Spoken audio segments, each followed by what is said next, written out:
Qui paye le plus et qui paye le moins pour faire fonctionner l'Europe en pleine crise financière? La question mérite d'être posée. Et en toile de fond, pourquoi les Britanniques ont-ils droit à une ristourne, un rabais, selon la formule qu'on peut employer, dans leur participation au budget européen? Alors, à la veille d'un douloureux marchandage budgétaire entre les 27 États membres pour déterminer le nouveau cadre financier de l'Union après 2014, eh bien, gros plan aujourd'hui sur le fameux rabais britannique. C'est le thème de ce nouveau numéro de 360 degrés. Avec moi pour en discuter deux invités, bonjour et honneur aux dames. Pervenche Berès, merci d'avoir accepté notre invitation. Bonjour. Vous êtes députée socialiste française, vous êtes présidente de la Commission des affaires sociales et de l'emploi au Parlement européen. Et face à vous, James Ellis, vous êtes député britannique et vous êtes conservateur et réformiste au sein du groupe qui porte le même nom au Parlement européen. Merci à vous deux d'avoir accepté notre invitation. Et avant d'entrer dans le vif du sujet, je vous propose de regarder cette petite animation, 3 minutes pour essayer de comprendre ce que c'est que le chèque britannique. C'est parti. Les Anglais payent moins que les autres au budget européen. Pourquoi?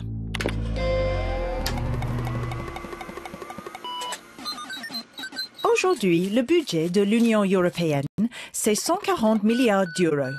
Et tous les pays membres doivent y contribuer.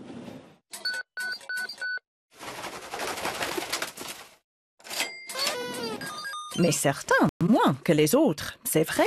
En 2006, les Britanniques ont bénéficié d'une importante ristourne, environ 6 milliards d'euros.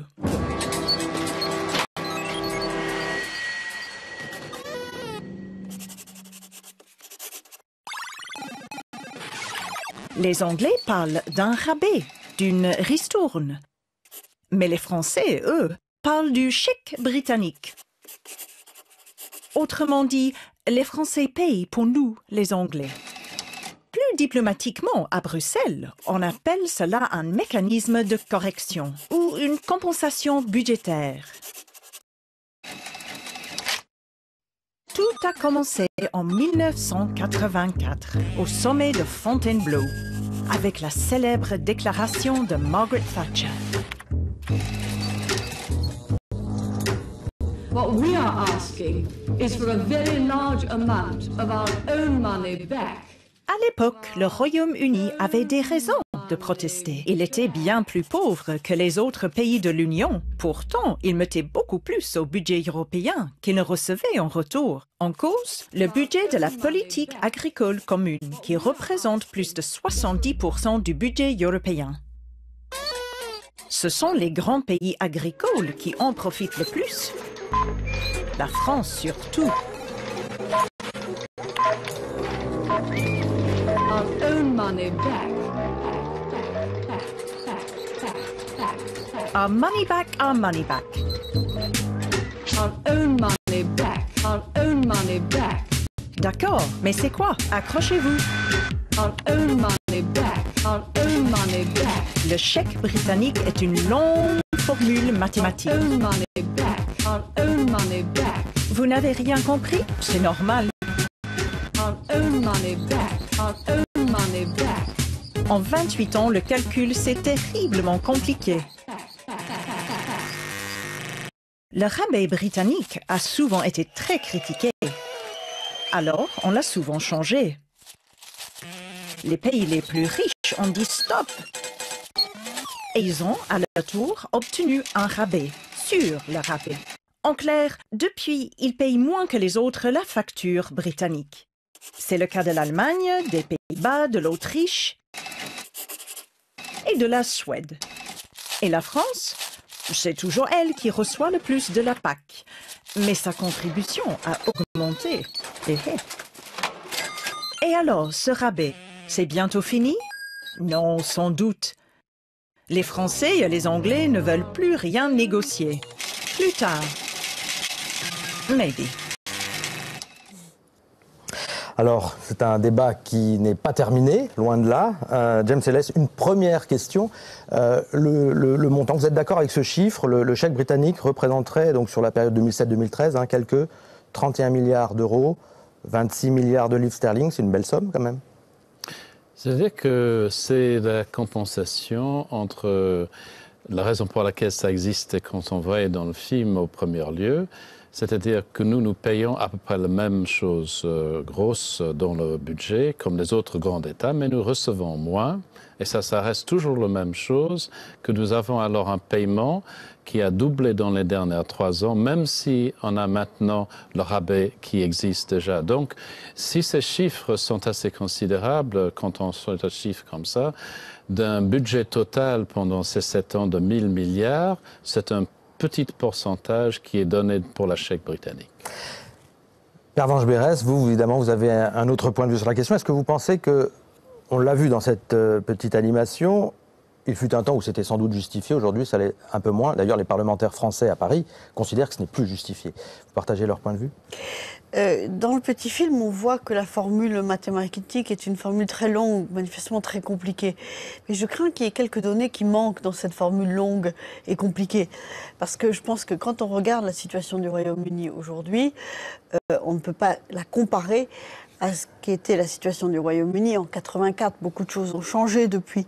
Et manifestement, pour ne prendre qu'un autre dossier, qui est celui du marché intérieur, nous voyons bien que le Royaume-Uni a largement bénéficié de l'existence du marché intérieur. Or, ceci ne rentre pas en ligne de compte dans votre formule compliquée et longue. C'est pas la nôtre, c'est celle des chefs d'État et de gouvernement et de leurs fonctionnaires qui travaillent. Oui, c'est la négociation, c'est le point de départ, c'est l'évolution de la négociation à partir du point de départ en 84. Mais moi, ce que je constate, c'est que la dernière fois, donc en 2006, quand on a conclu les dernières perspectives financières, déjà, le chèque britannique était en question. Et on avait eu l'idée de se donner un rendez-vous en se disant que au milieu des perspectives financières, au milieu de la période de programmation 2007-2013, on allait réexaminer cette question et toutes les autres questions sur la table pour avoir un budget européen plus intelligent. C'est ça l'enjeu, parce que nous avons besoin d'argent communautaire pour financer une valeur ajoutée. Et si toutes les questions sont ouvertes, évidemment, la question du chèque britannique doit être ouverte. Alors récemment, c'était le commissaire européen au budget, M. Lewandowski, personnage important qui prépare le prochain budget, le cadre financier de l'Union, et qui a déclaré à la presse allemande, si je ne m'abuse, voilà, le chèque britannique à ce jour n'a plus de sa justification originelle. Est-ce que vous partagez quand même ce point de vue ? Bien non. J'imagine que si j'étais commissaire du budget, peut-être je prendrais un tel positionnement, parce que si on est en charge d'un trésor, on veut toujours encaisser aussi aux grands montants d'argent pour payer pour les programmes dont on sait que l'Europe a besoin entre 2014 et 2020. Je crois que l'analyse, si on fait des contributions nettes des grands États, tels que l'Allemagne, la France, la Grande-Bretagne, l'Allemagne paie le plus net, ça c'est sûr, mais de la France qui est contributeur net, qui n'était pas le cas en 1984, à l'Italie non plus, elle est aussi maintenant contributeur net. Si on voit ces chiffres, maintenant, avec le chèque britannique, nous payons à peu près la même chose que la France et l'Italie net au budget européen. Donc, dans une manière, ce que j'appellerais de justesse, s'il y avait des politiques où on bénéficierait aussi en Angleterre, dont on n'aura pas besoin de cet abattement, mais malheureusement, ça ne s'est pas produit. Donc, pour nous, c'est toujours justifiable pendant la prochaine période, 2014-2020. Et d'ailleurs, il faut décider ça à l'unanimité, c'est dans les règlements européens. Donc il faut nous convaincre de laisser ce truc pour nous donner quelque chose qui pourrait avoir un équilibre dans ce système budgétaire. Alors il y a un argument, il y a un argument dans la balance qui revient souvent et qui avait été déjà opposé en 2006. C'était celui de faire payer les pays parmi les pays les plus pauvres de l'Union européenne pour abonder ce fameux chèque britannique. Est-ce que ça c'est logique que des pays pauvres qui sont en retard de développement, à qui l'Europe doit allouer des crédits pour se développer, soient obligés de payer en retour pour compenser les problèmes de participation au budget du Royaume-Uni? En fait, dans le débat que Tony Blair avait fait, notre Premier ministre à l'époque, il était d'accord de relâcher une certaine partie du chèque britannique pour aider précisément les pays qui entraient dans l'Union européenne en 2004 et aussi d'aider dans leur perspective d'avoir un changement de la politique agricole commune. Donc, si on avait moins sur la politique agricole commune, le raisonnement était qu'en fait, notre équilibre budgétaire serait mieux. Mais malheureusement, ça ne s'est pas produit ainsi pendant cette période. Donc, on reste avec toujours les mêmes éléments.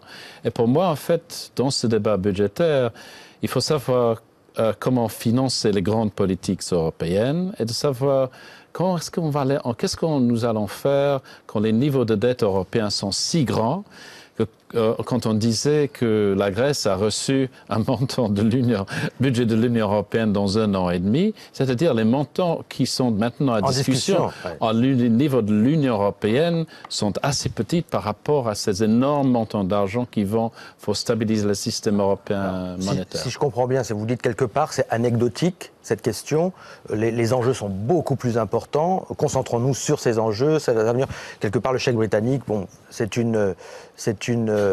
un détail dans ce... C'est un drapeau rouge pour un taureau, mais c'est sûr que c'est une question d'argent et quand on vient pour faire ces décisions, probablement l'année prochaine, pour la prochaine perspective financière, c'est un enjeu par rapport à qui paie quoi, évidemment c'est très important.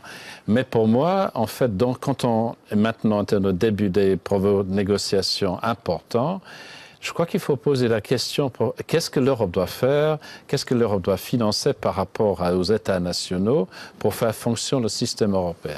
Pervenche Berès, si les Français sont quelque part les plus remontés contre le chèque britannique, c'est entre autres parce qu'ils payent le plus, presque 30%, 27% pour être précis, du fameux chèque britannique. Mais est-ce que ça suffit pour vouloir faire changer d'avis les Britanniques ?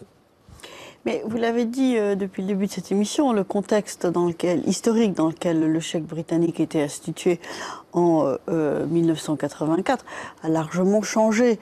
Et le chiffre que vous donniez dans votre petit film sur l'importance du budget de la politique agricole commune, par exemple dans le budget de l'Union, n'a plus rien à voir avec la situation que nous connaissons aujourd'hui. Aujourd'hui, c'est 40% le budget de la PAC sur l'ensemble du budget européen. On n'est plus à 70%. Ça n'a rien à voir avec une situation où on était à 70%. Ensuite, on est dans une union qui s'est élargie. On est dans une union où, effectivement, le nombre de payeurs, de contributeurs nets a considérablement augmenté. On est dans une situation où le virus que constitue cette logique de demander son argent en retour détricote ce qui fait l'Union européenne, à savoir la solidarité entre les États membres. Et si chacun ne raisonne que au trébuchet de sa contribution, eh bien, on est incapable d'élaborer la solidarité. Et on le voit bien, dans d'autres domaines, eh bien, nous faisons appel à la solidarité, justement, pour venir en aide à la Grèce ou à l'Espagne. Et ce même esprit doit s'appliquer au sein du budget de l'Union européenne. Et la question du montant est évidemment importante, mais de dire... Comme c'est une petite somme, ça n'a pas d'importance, ça c'est un raisonnement qui n'est pas acceptable parce que derrière il y a tout le symbole de ce que ça représente. Or moi je continue à penser que le Royaume-Uni est un des pays qui a le plus profité d'une grande décision qui a été lancée au même moment où le chèque britannique était initié, c'est-à-dire en 84 au sommet de Fontainebleau, sous la responsabilité de François Mitterrand, qui est le grand marché intérieur. On vous voit, vous n'êtes pas du tout d'accord évidemment. Non. Alors la question c'est, est-ce que le débat doit se résumer à d'un côté le chèque, d'un côté la PAC, la politique agricole commune. Chacun doit faire un effort. Visiblement, depuis 10 ans, ça n'a pas été le cas, ou très peu, même si le budget de la PAC a baissé, même si quand même le chèque britannique a aussi diminué, c'est vrai, malgré tout. Voilà, à un moment donné, il va falloir trouver une solution, ou alors le débat est clos pour toujours. Ce n'est pas clos pour toujours, parce qu'on aura en fait les débats qui vont continuer sûrement. Votre gouvernement dit quoi aujourd'hui ? Aujourd'hui, il dit non. S'il n'y a pas d'autres solutions qui, en fait, qui nous empêchent de verser plus d'argent, parce que je vous rappelle que dans les dernières 3 à 4 ans, notre contribution nette a doublé. Et dans ces circonstances, dans le Royaume-Uni, si on est conservateur, si on est socialiste, si on est libéral, tout le monde cherche à avoir une croissance, tout le monde cherche à savoir comment survivre dans une situation économique qui est le pire depuis la Deuxième Guerre mondiale qu'on a connue. On a des taux presque zéro partout, et on a des quantités, comme on dit, l'argent qui vient des banques centrales pour alimenter le système. Donc c'est un système qui a une situation très fragile économique. Et donc, je dirais, si on ne peut pas trouver une solution à ce problème ici, ce qu'il faut faire, c'est d'avoir les débats vraiment centraux de comment l'Europe va fonctionner et comment est-ce qu'on peut, si on voit les contributions nettes des grands États, qu'à peu près, ils sont à peu près le même, ce qu'il est le cas aujourd'hui. Voilà, le chèque britannique, stop ou encore? La réponse à cette question, c'est au mieux en fin d'année 2012. En tout cas, d'ici là, merci encore à mes deux invités d'avoir participé à cette émission et à très bientôt pour un nouveau numéro de 360 degrés. Ce sera sur Europarl TV. Salut!